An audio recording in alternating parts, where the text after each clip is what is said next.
Hey there, my name is Megan and welcome to my channel. Today I'm going to be doing a book review for Nano by Robin Cook.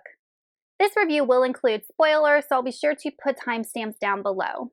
But before we go ahead and get on into the review, if you are not already subscribed to my channel, please go ahead and hit that subscribe button, as well as the little bell icon so you can be notified every time I post new bookish content. I post new videos every Monday, Thursday, and Saturday, and sometimes other days throughout the week. Also, don't forget to check down in the description box below for links to all of my social medias, my Buddy Read Discord, and my Patreon. Nano is a medical thriller by Robin Cook that was published in 2013, and it is part of a series that follows a main character named Pia Grazdani. And it's one of those series where you don't have to read the first book in the series in order to read the second book because it's a brand new plot. It just includes the same characters. And in this case, we have obviously Pia, and then we do get introduced to this character named George, who was a friend / love interest in the first book. And then we have Pia's father, who is an Albanian gangster who helped Pia in book 1 kind of escape her kidnappers, and then he makes an appearance in this book as well.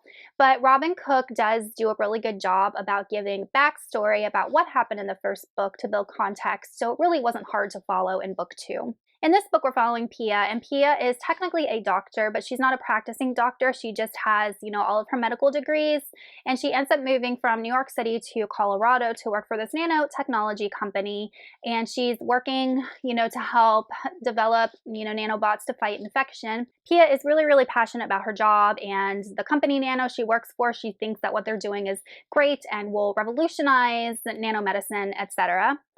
One thing about Pia is that Pia grew up in foster care and she really had a traumatic childhood. So Pia suffers from something that I'm not familiar with. It's along the lines of like adult dissociative disorder. So Pia is one of those people who does not really seek out human interaction or relationships. She is not someone that when she talks to you can look you in the eye and maintain eye contact. And she doesn't seem to really, understand social cues very well. And she's a bit awkward. That's the only way that I can, describe Pia, her personality. She is determined, persistent, and extremely reckless. And the way that Robin Cook wrote her, she is absolutely drop-dead gorgeous, of course. She is the type of character that every single guy wants to bone. Like, she is beautiful and every single guy is in love with her. Every single guy, even the gay ones. And I'll talk about that. So that is the gist of Nano. Overall, I was really excited for this book, and it was a huge letdown for me. One of the problems I had was Robin Cook's writing in general. He's not a good writer. He's just not. And I think that he is able to bring a unique perspective. He's able to bring a lot of his background and medicine into his books and educate the reader on those things. But when it comes to actually being able to write characters and prose and plots, like this book did not show that he was able to do that very well. Granted, he's written a ton of books. Maybe this one was just not a good one to start with. For example, he uses a lot of direct characterization, meaning he tells you about his characters. This is their personality type. These are their character traits. This is what they look like, instead of revealing that information to the reader through the way the characters act, what they say, how they think, how they react. So it just got really, really old with him constantly telling me about these characters. And his characters are horribly written. Like, they are not realistic characters, any of them. And the men especially, oh my gosh, like they are caricatures of like the worst possible traits of the human male. Like, there was nothing endearing or redemptive about any of his male characters. Like I said already, apparently Pia is drop dead gorgeous, and every single guy who meets her falls in love with her and wants to have sex with her. So we get introduced at the beginning of the book to her friend, previous love interest from book 1, George. Apparently they had sex a couple times and he wanted to pursue a relationship with her, but she made it clear that she did not. And George literally moves from New York to LA because he thought she was in LA to be with her, only to learn that she was living in Colorado. I'm like, what? This girl literally told you she didn't want to be with you and you moved to the other side of the country for her. Who would do that?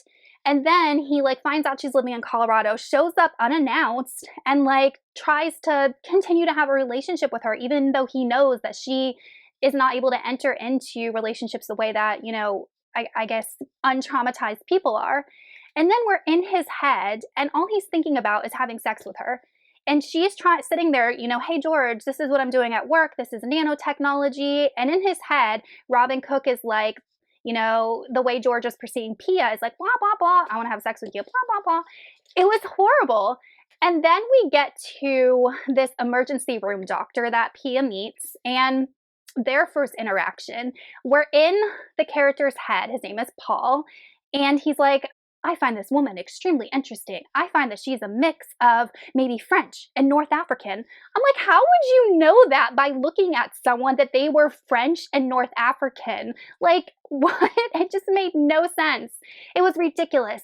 So then we have another love interest thrown in there named Paul, only for halfway through the book, Robin Cook decide that Paul was gay. And that was just thrown in there. Like, we get all this internal, you know, dialogue in Paul's head about how attractive and beautiful he thinks Pia is. And it's almost like Robin Cook changed his mind in the middle of the book. It was so bad. And not only that, but the antagonist of the book is the CEO of Nano, and his name is escaping me right now. He was in love with Pia too. We're in his head a lot, and all he can think about is having sex with Pia. That's all he thinks about. It is so clear that she is not interested. It is so clear that she is manipulating him to get more information about what is going on at Nano. Like, it is so clear that she has ulterior motives, and the guy, the antagonist, is just a downright idiot. Like, he's a straight up idiot.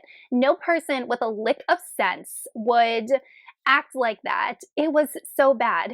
And these characters are ridiculous. So I feel like Robin Cook was just making fun of men. Like, they're just guided by their penises all the time, and that's it. Everybody has free will and can make choices, and yeah, that might be a factor in some situations, but it's not like all the time. Like, it was not good. It was so bad. So I had a huge problem with all of these characters and how they were written. And now let's move on to the plot. So Pia figures out that Nano is doing some things that are not really ethical, and that part of the book was okay. I found that it wasn't really suspenseful or scary. I didn't really think the stakes were that high. I found that the mystery was decent enough, and Pia was relentless in trying to figure out what was going on. But what we learn is that the company Nano is in cahoots with this Chinese organization, and they are altering humans using nanotechnology to increase their athletic performance. So that's kind of like what the main goal right now of this company Nano is. But what Pia learns is that they are using humans against their will as kind of guinea pigs and doing human experimentation on these people in order to figure out how nanotechnology will affect them. So that's kind of the conflict and the mystery of the story. And then we get to the ending, and I am going to be including some spoilers in this. So this Chinese organization and the company Nano find out that Pia uncovered everything, and obviously they have to silence her. So they kidnap her, and they take her to this kind of safe house in the England countryside. And George figures out what's going on. He partners with Paul, and they get in contact with Pia's father. And Pia and her father are estranged. Her father didn't raise her. Apparently her father is an Albanian gangster. So he enters the story to save the day, which he was not in any part of the book whatsoever up until the last, I would say, 10%. And all of a sudden he swoops in to save the day. I was like, what? Who is this guy? How convenient. And like, it doesn't even work. Like, the ending of this book was an open-ended ending. I don't know what happened. I don't know what happened to the antagonist. I don't know what happened to Pia. I don't know what happened to any of these characters. There was no closure. And I remember like listening to the audiobook, and I finished this book on audiobook, and there was 30 minutes left, and I'm sitting there like, there is no way this author is going to wrap up this story in 30 minutes because there's so many loose ends that need to be tied up and closed. There's no way. And he didn't. So I was left feeling extremely unsatisfied with this ending because I don't know the fate of any of the characters, and I don't know if he continued this story into another book, but like, he didn't have to. He could have completely tied up this entire plot. There was no resolution. There was hardly a climax. And we have Pia's father now involved, and I don't know anything about him, or why the heck he's even helping. It just kind of seems convenient for me. So it was really, really aggravating. So in the end, I had a ton of problems with this book. The characters were horrible, the dialogue was dry, the pacing was slow, there was no resolution, and I ended up giving Nano 1 out of 5 stars. And I'm very reluctant to read any more of his books, but I have seen the ratings of some of his other books. This is rated fairly low on Goodreads, and some of them are higher. So I'm hoping this book might have just been a one-off, and his other books will be a little bit better. All right, you guys, that is it for my review of Nano by Robin Cook. Let me know in the comments if you've read this book and what you thought of it, or if you've read any other of his books and what you thought of them. And I will see y'all in another video soon. Goodbye.